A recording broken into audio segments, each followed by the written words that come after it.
I have come here to provide that Afghan voice.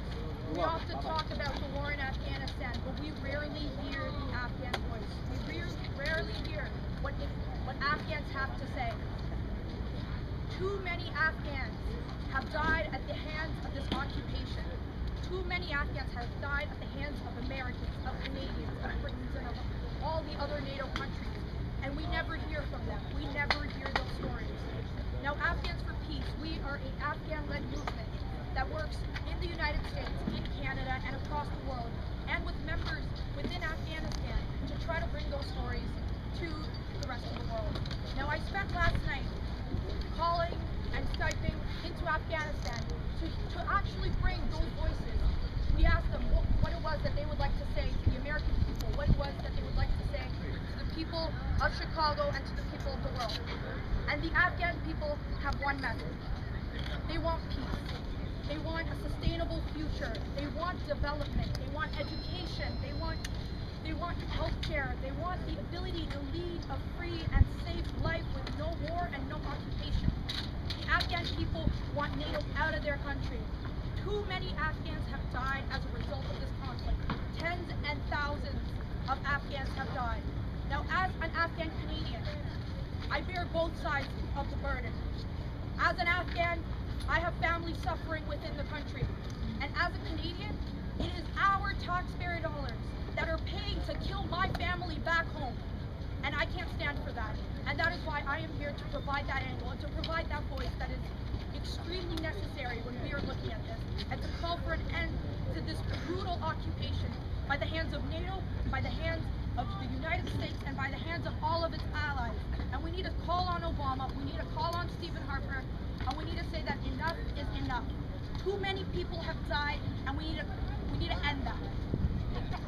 Hey!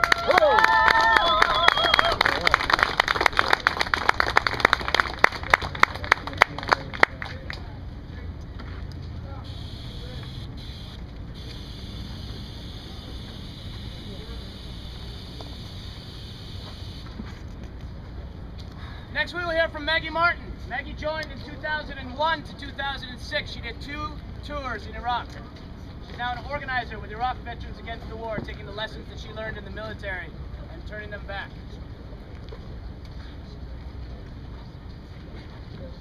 The human costs of war are far too high to continue on with the failed policy in Afghanistan. Our service members are falling by the wayside. Our military is at a crisis point. Service members are suffering from military sexual trauma, post-traumatic stress disorder, traumatic brain injuries, and they're not getting the care and treatment that they need and deserve. We're here to say that the NATO generals have accountability, need to have accountability to the service members serving under them. If they can't take care of their troops, then they certainly can't bring democracy to the people of Afghanistan. Thank you. Hey!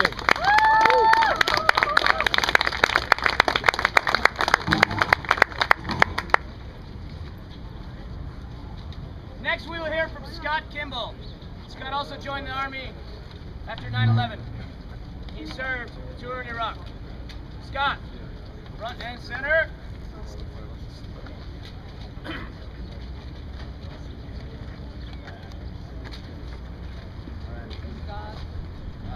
Can everybody hear me? Yes, yes. All right, I'm going to keep this short and sweet. My name is Scott Kimball. I'm an Iraq War veteran. Thank you, Scott.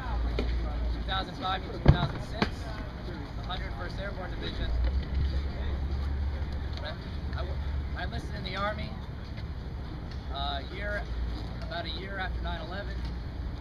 I enlisted in order to serve my country in what I thought was war against terrorism. What I found when I got to Iraq was the brutal occupation against the people of Iraq, not for the people of Iraq. When I got out, I decided I needed to speak out about it, and that's why I joined Iraq Veterans Against the War. For those of you who don't know, Iraq Veterans Against the War is an organization that was founded in 2004, and it consists of veterans who have served, veterans and active duty service members who have served since September 11th, 2001 in the global war against terror. supposed global war against terror. We stand for three things: immediate withdrawal from Iraq and Afghanistan, Yeah. Yeah.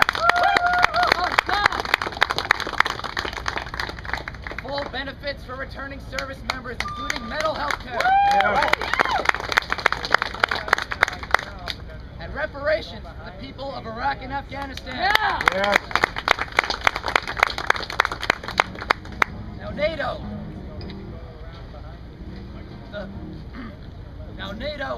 NATO's role, putative role, is to serve for global security, to be the stabilizing force in the world, when in actuality, it is a destabilizing force in Afghanistan, it is a destabilizing force in Pakistan, it is a destabilizing force across the world. And instead of acting in the interest of the people of the world, it acts in the interest of the global 1%. We do not stand for that. These medals are supposed to be honors granted to us for our service. And I say, and we say, we don't want your medals. We want to give them back. Because these are a dishonor to hold. We want to give them back. We are standing in solidarity with the people of Afghanistan, Iraq, and all the victims of occupation around the world. Thank you.